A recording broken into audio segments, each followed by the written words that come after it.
So Arsenal 5, most goals scored this season in a game. Sheffield United 0. Eddie Nketiah, Jez, with his first hat-trick for the club. I remember being at this guy's debut. He probably should have had a hat-trick that day. He came off the bench and scored twice. Very, very nearly turned into Leo Messi that night for the hat-trick goal that never came, and the keeper saved it. But 7 years later, he has finally got a hat-trick, and I thought he was absolutely quality today. All 3 goals superb. I thought overall we were brilliant.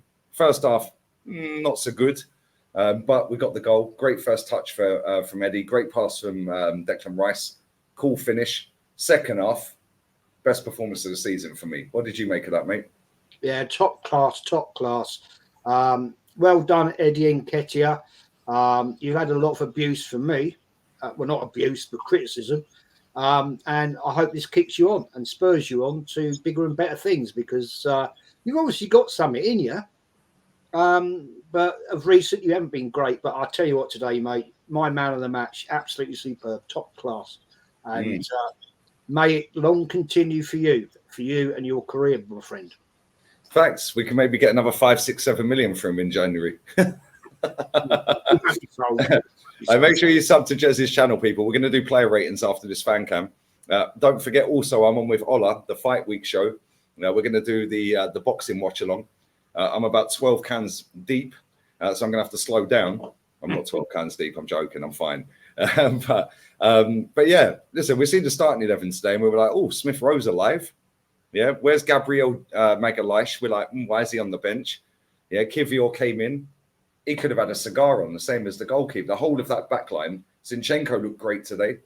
Yeah, that's a game where Zinchenko can go and play on the right wing, can play at number 10. He can do, because he knows that they're not got no outlet at all. They've got no creativity and they've got no runners.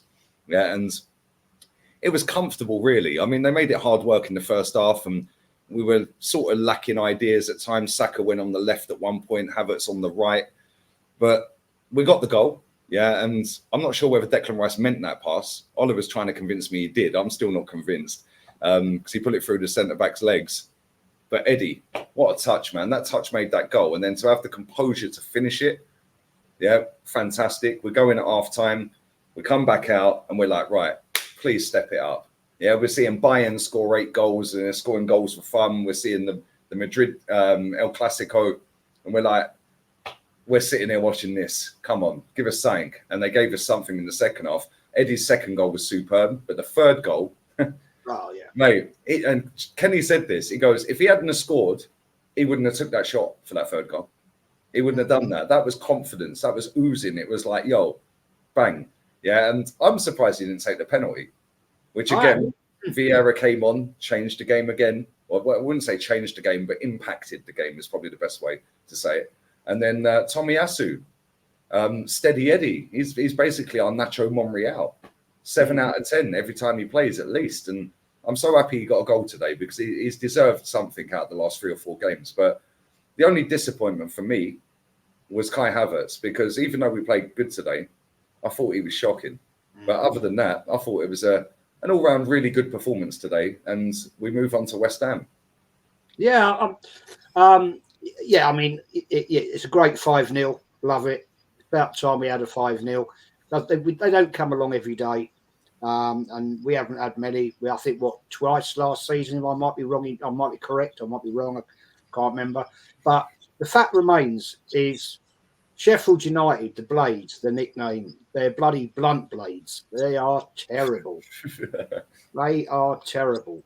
But I'm very, very happy for Nketiah. I hope it spurs him on, as I've said. I personally question. The only thing I'm going to question today, that starting lineup, I would have started Vieira over Havertz. Because Havertz, I think, is just, I don't know, man. Is it a lack of confidence? Is it just lack? I don't think it's a lack of ability. You don't get. There were times in that game that Rice was holding on to the ball, not wanting to pass to him. Yeah, exactly. Yeah, and it was like, I don't know what it is with him. He's not very good. I think that's the problem. And I think that some of the players, like Declan Rice especially, he's come into Arsenal Football Club and he's looked at Rolls Royce so far. Yeah, and it's like, if I give him the ball, he's going to lose the ball, and then that's a turnover. Now I have to leg it 60 yards back. Yeah. Yeah. So it's almost like, no, let me play it safe. I'll play it sideways to Zinchenko. Yeah, or I'll just give it to Saka because I know Saka can retain the ball. Yeah, he didn't. Yeah, he won a couple of headers and whatever. Yeah, but he wasn't good, was he? Let's be real. No, not at all. I mean, there was a point in this latter part of the second half when he got into the box. I actually thought at first he'd scored, but he'd hit the side netting, which was a shame. But yeah, I mean, what do we do with him? I really don't know. I just don't. I don't understand why we bought him, because he brings nothing to the game. It's just a waste of time, man. It's like we are playing with 10 men. And you're totally correct.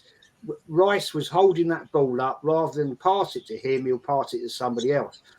And I think this must go through the minds of all the players in the team. Oh, don't pass it to him. He'll lose it or cock it up or whatever. Yeah, they were playing around him. They were Have a playing around him. £6 million player, Lee. The players. But footballers, although they come across and appear dumb and stupid and thick, yeah, when they're on the football pitch, that's when they come alive. And then some of them, they've either got it or they ain't. That Kai Havertz ain't got it. Declan Rice has got it. He knows what it means to play for Arsenal. We can see that. Yeah, and I don't want to go too far above. Yeah, but he's reminiscent of Big Tone. Yeah, like he's come in. He's proud to wear the shirt. The name on the back is because of you playing for the shirt. Yeah, and the badge on the front and all of that. Yeah, they'll remember the name on the back. He's come in, he gets it. He's like, yeah, I deserve to be here. Kai Havertz has come in and looked like a rabbit in the headlights, like he don't deserve to be at Arsenal. Well, he don't. Yeah, but if you don't feel you don't, then at least try and put some performances in to win the fans over. Because we've seen Granit Xhaka, prime example, 6 years of being crap and having fleeting moments here and there. Last season, last game of the season against Wolves, they're singing, "We want you to stay." That is a turnaround after throwing that armband on the floor. So it can be done. But if you feel inferior and you don't feel you should be at that football club, and that's how he's playing, that's how it looks. He's walking around lost. He's the only one without any energy. He's not on his tiptoes, pass and move. Smith Rowe today I don't thought was great, but at least he had a go. Yeah, he was getting in positions. He was running. He was making space. Yeah, I don't think he was brilliant, but Kai Havertz, man, like we've got a serious issue there, mate. We're stuck with him because we shelled out £65 million for that man. Nobody's going to pay that, right? He was crap at Chelsea. We bought him off Chelsea again, and so what are we going to do then? Because if we were to bite the bullet, right, and say in January, look, mate, you're just not up to the standards we thought you're going to be. You've got to go. How much do you think you'd get for him? 20 mil? Yeah, I was going to say about 20, 25. You know, it's reportedly on over 200 grand a week, Jez.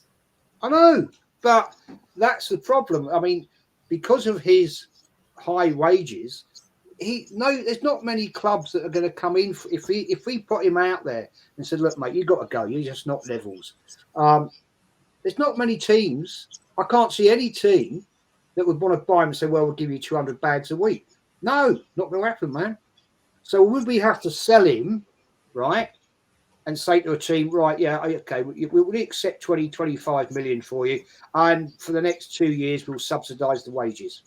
That is poor business. But do you think he can turn it around, though? I'd like to hope so. I mean,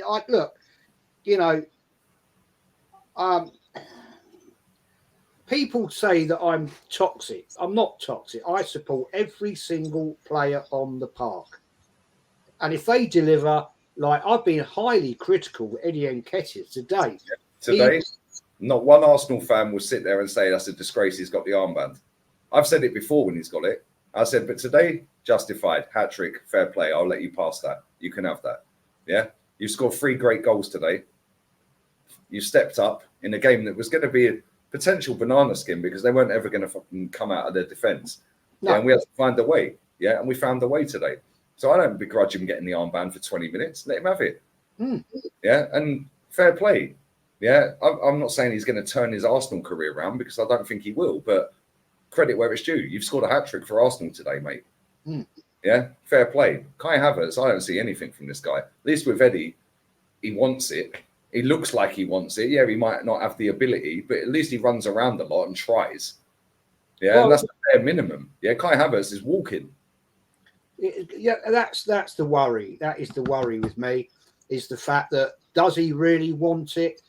I don't think maybe he does. I think he's got it easy.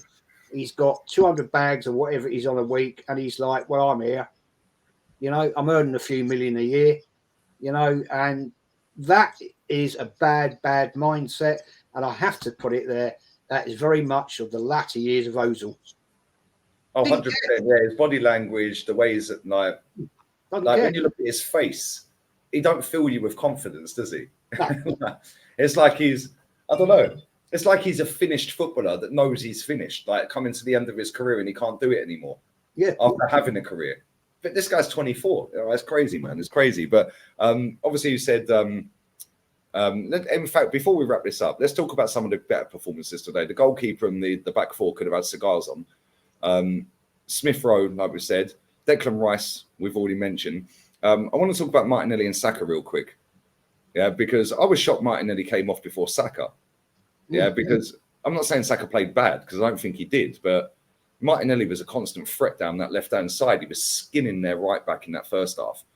Yeah, and I just want to get your thoughts on both of them. Like, obviously, we've got West Ham. Do you think both of them are going to start against West Ham, or do you think it'll be Trossard? He played all right when he came on. I don't think he was great, but he played all right. Yeah, or do you think that them two do start again? I hope they do. I'll tell you why I hope they do, because they were causing major issues. And I think against West Ham, they will cause problems. Martinelli is whippet bloody quick. He scares the life. I mean, there was times today you could see what Sheffield United were doing. Martinelli skips it down that left flank, and he's got two players on. As soon as he gets near that 18-yard box, there was two players on him, because they were scared of him. Saka is no different. He wasn't outrageously good today, but he didn't do anything wrong. Is he fully fit? I hope so. He didn't look too unfit to me today. Maybe that little rest of the... He looked a little bit better today, didn't he? Yeah, he looked more on it today. Maybe that international break has helped him out a little bit. He played better today than he did against Chelsea. But the difference is at Chelsea, he got an assist. So everyone goes, oh, he played well, he got an assist. Whereas today, he didn't get an assist, but that was his better performance out of the two games.